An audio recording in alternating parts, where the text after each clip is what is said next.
Angel's Egg is more of a half-assed art student project than anything else. The trailer already exudes that kind of avant-garde lavishness.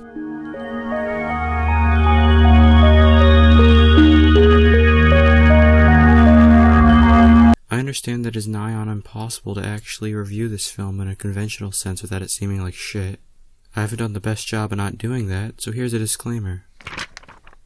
This video isn't a contribution or even an analysis. It is merely my thoughts upon the first viewing of Angel's Egg. Also, this critique contains spoilers, but if you did even the slightest bit of research on this anime, you should know that hardly matters. I didn't research it myself, so maybe I'm completely wrong, but hopefully my raw opinion isn't entirely useless. There's a clear focus on flow as the first 10 or so minutes are almost entirely composed of long-winded animation loops of hair and water lightly caressed by the perpetual wind. This is when you realize the true nature of this movie. These first aimless minutes are very dependent on the sound design, as the animation is pretty, but holds lesser authority over the atmosphere. The sound design is standard for 1985. There's usually only one sound played at a time, along with music.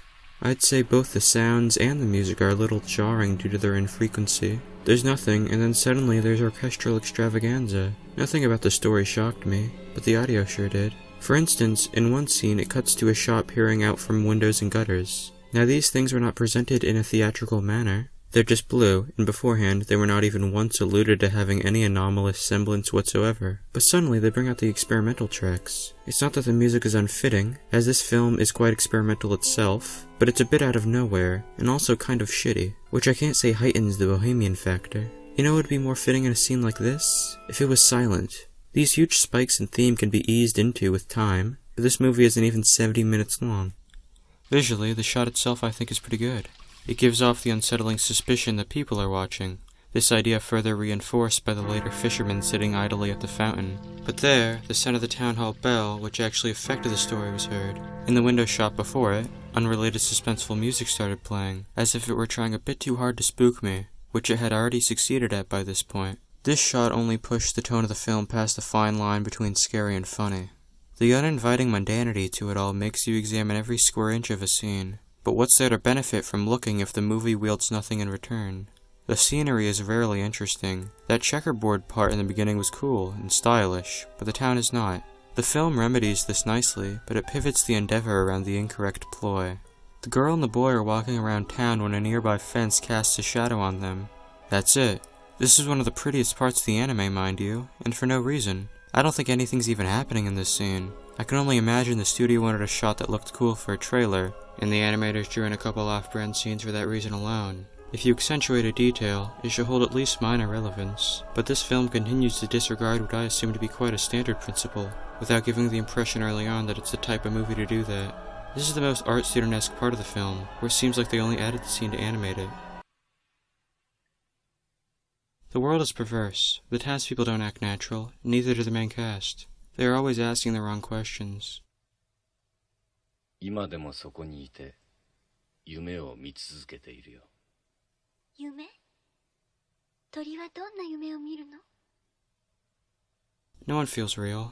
The way the characters are portrayed is very peculiar. You tend to accept this in anime, where characters conveniently take the most arbitrary route to continue the story, even if it makes no actual sense in any real social encounter. Usually, this would be a glaring issue that you'd have to ignore, but in Angel's Egg's case, it adds to the unfriendly nature. As for the story, it seems to be a religious conflict, religion being the egg, and conflict being the despaired world.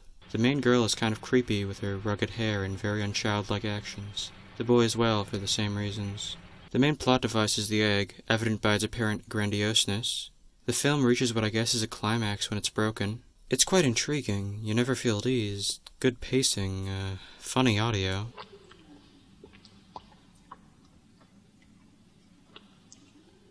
No real flaws production-wise. I don't fucking know, man. Reviewing this is just gonna lead to fabricated expectations. If you're putting it off until you're in a specific mood, keep waiting. It'll probably lose its mystique on the second viewing. Not that I have proof. For me personally, the movie didn't change my perspective on media or anything. I didn't leave empty and I didn't really like it. But it isn't without some potential entertainment value. You could have a good laugh in the face of its absurdly bleak tone. The main issue I find with pretentious media is that I don't know if half the contents are purposeful and meaningful or just meant to go unnoticed. Angel's Egg is a waste of time. This does not necessarily mean it's not worth your time. In fact, it's probably more worth your time than any new seasonal anime, not because it's unlike anything else, but because it's popular with the hipsters. But Angel's Egg is a waste of time because nothing fucking happens. There is no plot, nor entertainment value, nor elements that impress you. It is completely up to interpretation on what little happened even means. At the end, it is revealed what the world looks like, which is not a question I had. It gives you the answer before it even poses the possibility of a question. Like the characters that inhabit the world, it's asking the wrong things, which could be interpreted as a deliberate decision, but I interpret it as lame.